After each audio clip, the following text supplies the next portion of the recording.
कांग्रेस के दिग्गज नेताओं में शुमार और हरियाणा के मुख्यमंत्री रहे चौधरी बंसीलाल का पूरा परिवार कांग्रेस में रहा।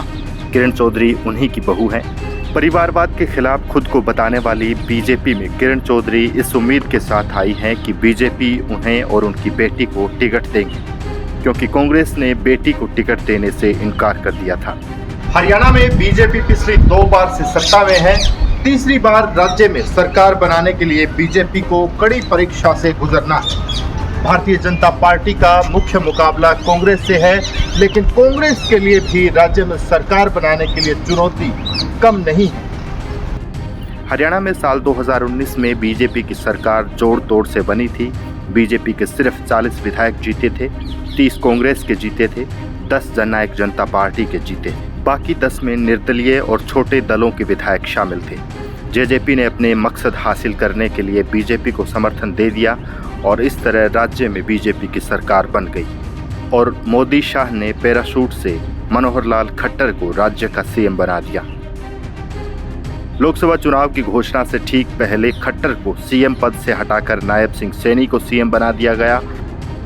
हरियाणा दल बदलुओं के लिए विख्यात है। अभी तक ज़्यादातर लोग बीजेपी से कांग्रेस में शामिल हुए हैं।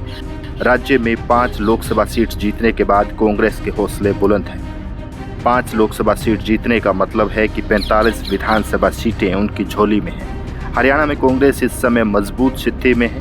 किसान आंदोलन, महिला पहलवानों के साथ बदसलूकी आदि ऐसे मुद्दे हैं जिन पर हरियाणा के लोगों की नाराजगी दूर नहीं हुई है।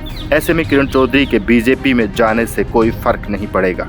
हरियाणा के अलग अलग इलाकों में कुछ बड़े कांग्रेस के दिग्गज नेता जो बीजेपी में बड़े पद की संभावनाओं के चलते चले गए थे, उनकी उम्मीदों पर अमित शाह ने पूरी तरह पानी फेर दिया। राव इंद्रजीत लोकसभा चुनाव के बाद क्षेत्र में धन्यवाद के लिए हुई एक जनसभा में कह चुके हैं कि प्रदेश में नेतृत्व के लिए इस क्षेत्र द्वारा प्रतिनिधित्व करने का समय आ गया है। अगर अब इस क्षेत्र से हम प्रदेश का मुख्यमंत्री नहीं बनवा पाए तो भविष्य में फिर कभी मौका नहीं आएगा। नायब सैनी को मुख्यमंत्री का चेहरा बनाकर अमित शाह ने बीजेपी के लिए प्रदेश में राजनीतिक समीकरण साधने की बजाय और उलझा दिए। लोकसभा चुनाव में मिली हार के बाद भीतरघात के उठे सवालों को अभी हरियाणा बीजेपी सुलझा भी नहीं पाई कि अमित शाह ने नई लहरें राजनीतिक गलियारों में बढ़ा दी। अमित शाह के इस ऐलान के बाद अहिरवाल के समीकरण किस दिशा में बदलेंगे, ये बीजेपी के लिए एक बड़ी चुनौती हो गई है। अहिरवाल में 9 विधानसभा सीटें मानी जाती हैं।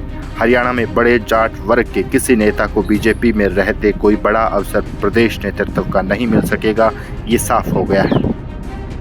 वहीं कांग्रेस को छोड़ हाल ही में बीजेपी में गई नेत्री और उनकी बेटी, जिनको मलाल था कि गुटबाजी के कारण वो कांग्रेस में मुख्यमंत्री नहीं बन सकी, अब किस तरह अपनी महत्वाकांक्षा से समझौता करेंगी।